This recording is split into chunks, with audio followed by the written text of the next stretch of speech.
بسم الله الرحمن الرحيم تبارك الذي بيده الملك وهو على كل شيء قدير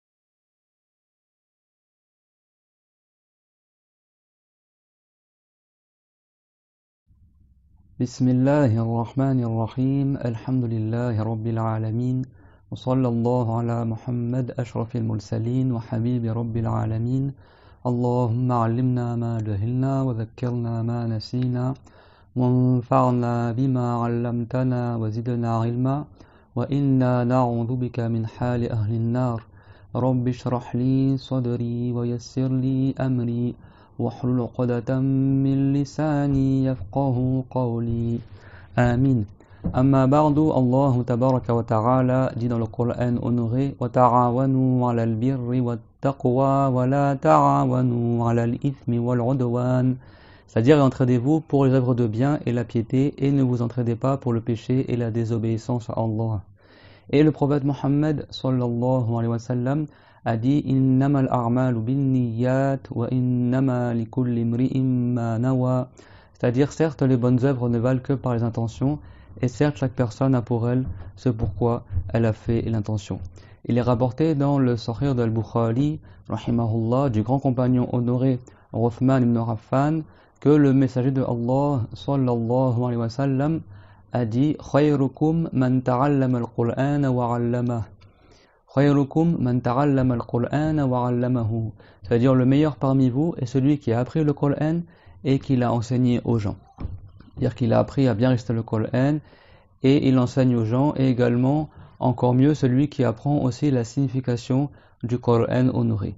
Car en effet, Allah tabaraka wa ta'ala dit dans Surat Al-Baqarah يُضِلُّ بِهِ كَثِيرًا وَيَهْدِي بِهِ كَثِيرًا, que Allah Ta'ala il égare beaucoup de gens par le fait qu'ils n'ont pas appris l'explication du Coran et donc ils s'égarent quand ils lisent le Coran. Dans le Coran honoré, il n'y a pas d'égarement. Comme on a vu dans le cours dernier, la raiba fi, il n'y a pas de doute que le Coran c'est la vérité et que tout ce qu'il y a dedans est véridique. Mais il y a des gens, s'ils n'apprennent pas la religion, ils risquent de s'égarer en lisant le Coran. Tout comme également celui qui apprend la religion, il trouve sa bonne guidance en lisant le Coran. On a vu la dernière fois que Allah Ta'ala, il a décrit dans le Coran son livre comme étant Hudan lil muttaqin, à dire une bonne guidance pour les pieux. Celui qui est pieux est déjà bien guidé, mais ça veut dire qu'il a une bonne guidance pour celui qui va devenir pieux.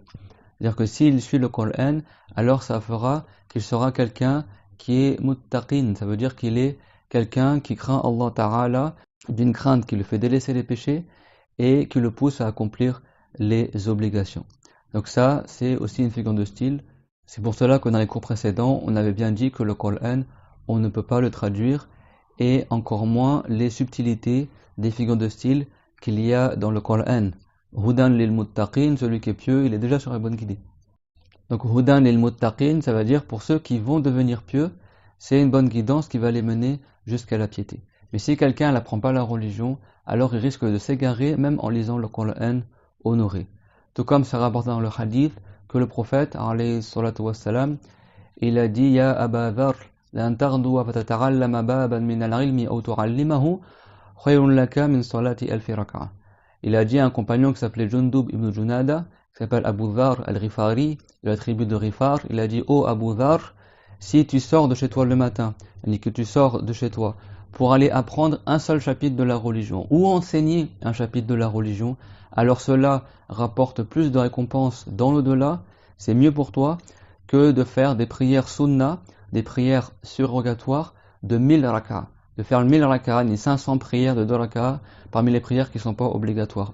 Il vaut mieux que la personne elle sorte de chez elle pour aller apprendre la religion ou enseigner la religion plutôt qu'elle fasse simplement des prières sunnah. Et là, il y a un homme qui a dit wa min qira'atil Qur'an, et c'est mieux encore d'apprendre la religion ou d'enseigner que de réciter le Coran. Est-ce que cela c'est mieux que de réciter le Coran? Et le prophète sallallahu alayhi wa sallam a répondu wa hal ينفع قراءة القرآن إلا بعلم. Et est-ce que le fait de réciter le Coran, c'est profitable à la personne si ce n'est par le fait qu'il a appris la religion? وهل ينفع قراءة القرآن إلا بعلم. Et est-ce que la récitation du Coran est profitable si ce n'est avec la science? C'est pour ça que si quelqu'un n'apprend pas la religion, il risque même de s'égarer en lisant le Coran. Donc que Dieu nous facilite d'apprendre le tafsir du Coran, d'apprendre les bonnes informations pour comprendre de la bonne manière le livre honoré de Allah Tabaraka wa Ta'ala. Et également, il est rapporté dans le Sahih de Muslim du grand compagnon honoré Omar ibn al-Khattab que le messager de Allah sallallahu alayhi wa sallam a dit: Inna Allah yarfa'u bihadha al-kitab qawma wa yada'u bihi akharin. Inna Allah yarfa'u bihadha al-kitab qawman. C'est-à-dire, certes, Dieu, il élève par ce livre, c'est-à-dire le livre du Coran, des gens. Wa yada'u bihi akharin. Et il rabaisse par ce même livre d'autres gens. Donc qui c'est qui tire profit réellement de ce qui est marqué dans le Coran honoré, le livre de Allah? Celui qui apprend la religion et qui trouve sa bonne guidance dans le Coran et qui le mène à la piété. ذَلِكَ الْكِتَابُ لَا رَيْبَ فِيهِ هُدًى لِلْمُتَّقِينَ. Et donc, comme on avait vu dans les cours précédents, le Coran, dhu wujuh, il a plusieurs facettes. Et donc, on va citer juste quelques exemples vite fait. Par exemple, dans Surat Al-Baqarah, Allah Tabaraka wa Ta'ala dit: وَالْمُطَلَّقَاتُ يَتَرَبَّصْنَ بِأَنفُسِهِنَّ ثَلَاثَةَ قُرُوءٍ. وَالْمُطَلَّقَاتُ يَتَرَبَّصْنَ بِأَنفُسِهِنَّ ثَلَاثَةَ قُرُوءٍ. Ça veut dire, et les femmes qui ont été divorcées, alors elles restent en période de viduité et d'attente pour pouvoir se remarier avec quelqu'un d'autre si elles ont été divorcées. 3 quru'. Et à la langue arabe, parmi les choses qui sont spécifiques à la langue arabe et qui n'existent pas dans d'autres langues, donc on ne peut pas le traduire dans d'autres langues, et ça, dans le Coran, ça est également ce sujet-là, c'est ce qu'on appelle l'ad-dad. Ça veut dire les mots qui ont un sens et également ils ont le contraire.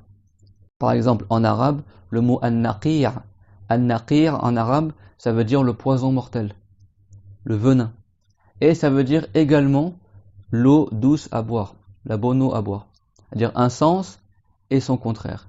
C'est-à-dire que des fois les Arabes ils emploient le mot an-naqir pour dire le venin, le poison, et des fois ils emploient le mot an-naqir pour dire l'eau qui est douce à boire et qui est bonne pour la santé.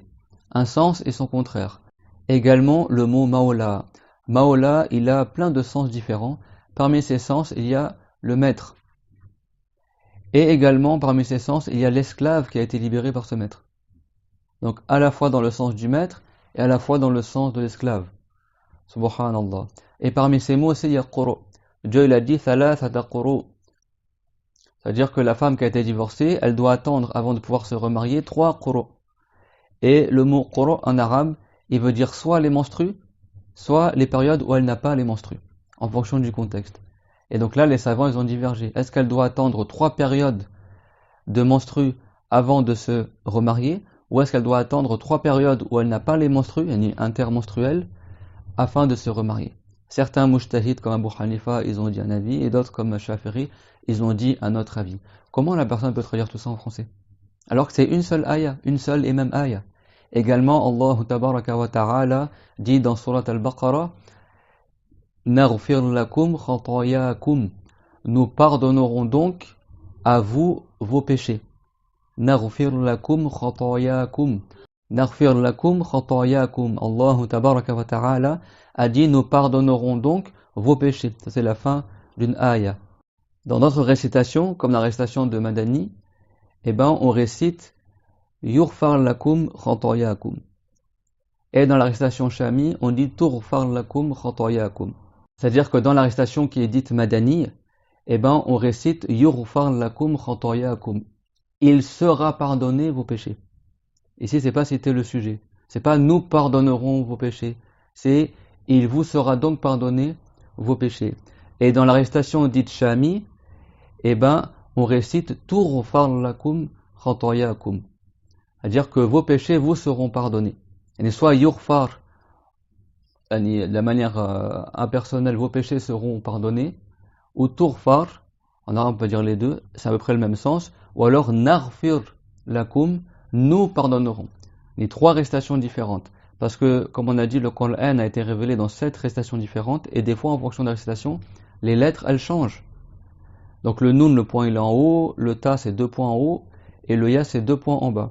Et ben il y a une récitation où c'est naghfir, une récitation où c'est yughfar, et une autre récitation où c'est tughfar. La récitation de Hafs, il dit naghfir. C'est ça la récitation qui rapporte du prophète, alayhi salam.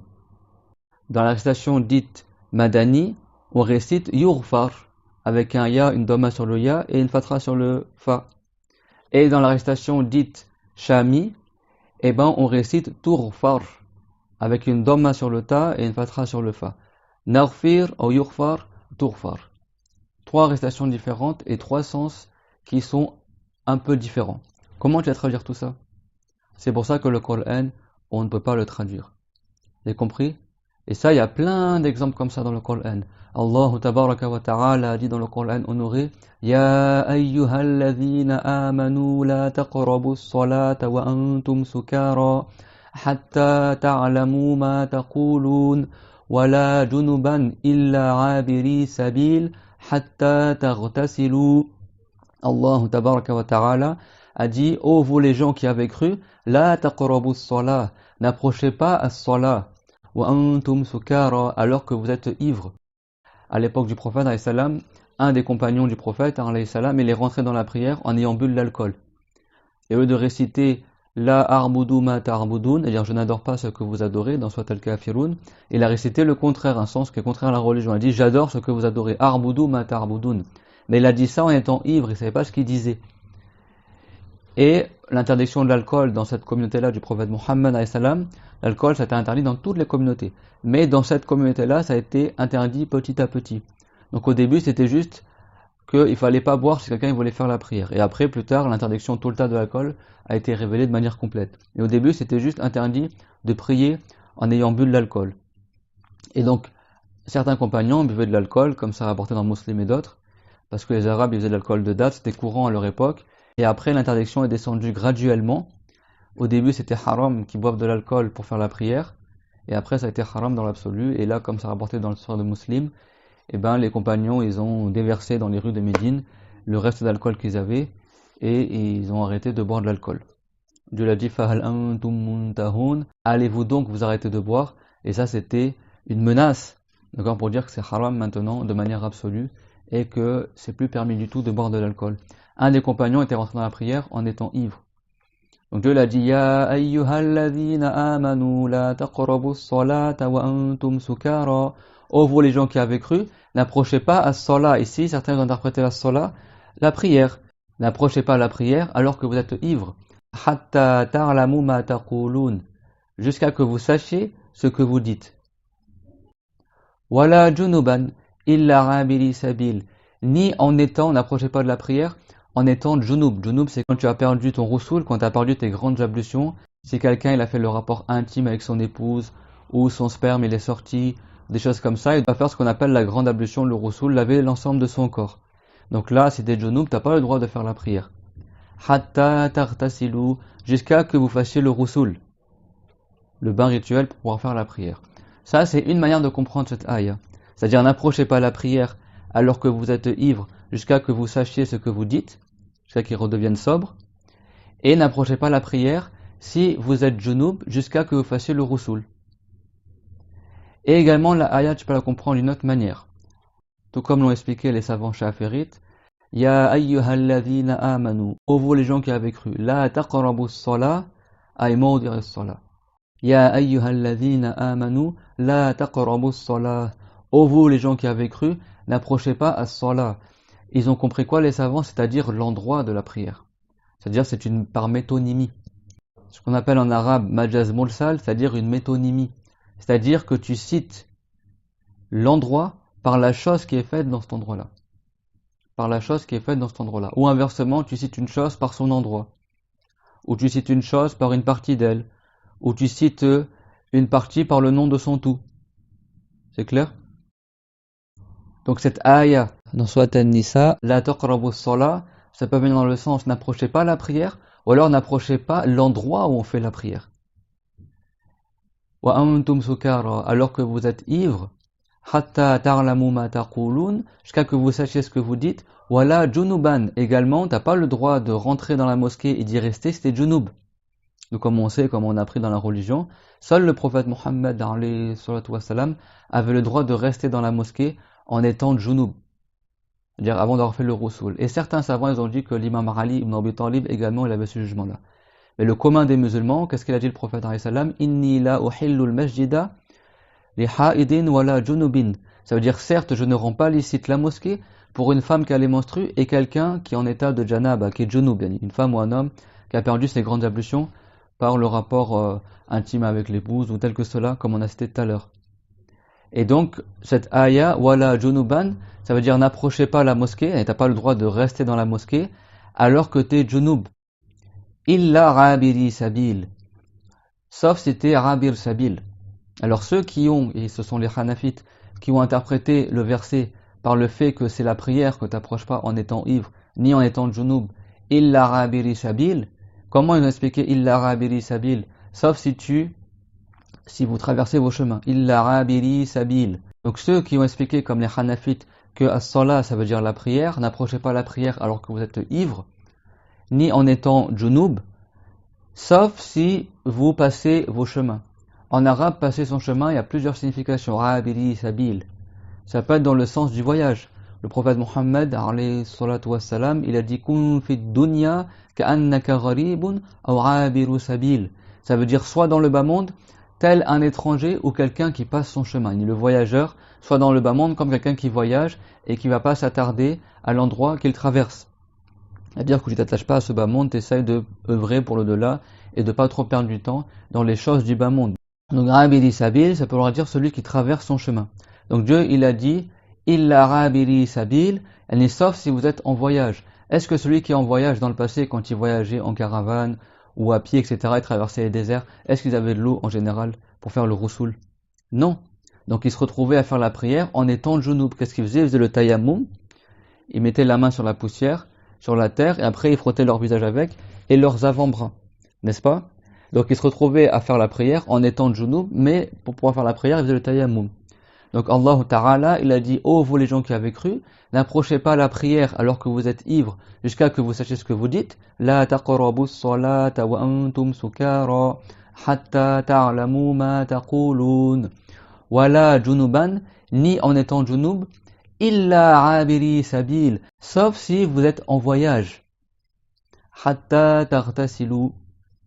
C'est-à-dire, sauf si vous êtes en voyage, parce qu'en voyage, t'as pas de l'eau pour faire le roussoul. Donc tu fais le tayammum, donc tu fais la prière en étant junub, mais en ayant fait le tayammum auparavant. Hatta tartasilu, jusqu'à que vous fassiez le roussoul. Ça c'est comme ils ont interprété les Hanafites. Et ceux qui ont dit que as-salat, ça veut dire l'endroit de la prière, c'est-à-dire la mosquée. La taqrabu as-salata wa antum sukara. N'approchez pas as-salat, c'est-à-dire l'endroit de la prière, c'est-à-dire la mosquée, alors que vous êtes ivre. Hatta ta'lamu ma taqulun, jusqu'à que vous sachiez ce que vous dites. Wala junuban, tu n'as pas le droit de rester dans la mosquée si t'es junub. Illa rabiri sabil. Ça veut dire quoi ici? Sauf si tu traverses ta route. Ça veut dire sauf si tu traverses la mosquée de part en part. Parce que les savants, ce qu'ils ont dit, ce qui est interdit, c'est pas uniquement de rentrer dans la mosquée. C'est de rester dans la mosquée ou de faire des allers-retours, mais tout en restant dans la mosquée. La mosquée, c'est la terre qui a été dédiée pour faire la prière. Waqaf, c'est la khabas, comme on dit chez les malikites, c'est-à-dire la terre qui a été consacrée pour accomplir la prière. Cette mosquée-là, même s'il n'y a pas de coupole, même s'il n'y a pas de minaret, même s'il n'y a pas de mur, même si c'est juste un terrain vide, si ce terrain-là a été dédié pour faire la prière, ce qu'on appelle une mosquée, alors la femme qui a les menstrues n'a pas le droit d'y rester, l'homme ou la femme qui est junub n'a pas le droit d'y rester, la personne elle a le droit de faire l'irtikaf, l'intention de rester lillahi ta'ala, après avoir fait la prière, elle a l'intention de rester dans la mosquée, elle a des récompenses pendant tout le temps qu'elle y reste. Il y a des jugements spécifiques propres à la mosquée qui ne sont pas pour les salles de prière ou les autres lieux où on fait la prière. La mosquée, al-masjid, elle a des jugements spécifiques en islam. Parmi ces jugements, c'est que la personne qui est junub ou qui a les menstrues n'a pas le droit de rester dans la mosquée, mais en revanche, ils ont le droit de traverser la mosquée de part en part. Si la mosquée a une porte ici et une autre porte là, il a le droit de traverser la mosquée d'un bout à l'autre Juste il traverse, comme s'il prenait son chemin à travers la mosquée. Comme à la mosquée à la Mecque, tu as des portes de plusieurs côtés. Donc il rentre par une porte et il sort par l'autre. Ça c'est permis pour la femme qui a les menstrues et c'est permis pour l'homme qui est junub. Et donc ça, en arabe aussi, on peut dire que les gens qui font ça, ils sont abiri sabil. Ça veut dire qu'ils se contentent de traverser la mosquée. Donc les chaférites nous ont expliqué la ayah que tu n'as pas le droit de rentrer et de rester dans la mosquée si t'es junub, illa abiri sabil, sauf si vous traversez la mosquée, hatta tartasilu, jusqu'à que vous fassiez le ghusl. Et les deux explications, les deux significations sont valables et c'est conforme à la langue arabe. Les deux, on dit abiri sabil. Tu peux dire au sens propre, au sens figuré, salat dans le sens de la prière ou salat dans le sens de la mosquée. Et salat à la base dans la langue arabe, ça veut dire l'invocation. Dieu l'a dit wa salli alayhim inna salataka sakanun lahum. Et fais as-salat pour eux. Certes, ta salat est une quiétude pour les musulmans. À l'époque du prophète, quand il donnait la zakat pour que le prophète, il le redistribue aux ayants droit, le prophète, en échange de leur zakat, il leur faisait des invocations. Et bien les doras que le prophète leur faisait, Dieu lui a nommé ça des salat. Wa salli alayhim. Ça veut pas dire prie sur eux. Ça veut dire invoque pour eux. Vous avez vu comment la langue arabe elle est vaste? Comment le Coran il est vaste? Si quelqu'un il n'a pas appris la religion, comment il va traduire? De toute façon, tu ne peux pas traduire tout ça. Et après, la ayah de Surah Nisa, concernant la mosquée et le junub, tout ça, eh ben, il y a la suite aussi, elle est sujette à plusieurs significations différentes. Et ça qui a mené des divergences aussi dans les écoles de jurisprudence. Comment tu peux traduire ça? C'est impossible de traduire le Coran. C'est impossible de traduire le Coran honoré. C'est impossible de traduire le Coran honoré. C'est un miracle dans la langue. Une seule ayah peut avoir deux sens, trois sens différents. Que Allah Ta'ala nous accorde la connaissance du livre. Amin. Bismillahirrahmanirrahim.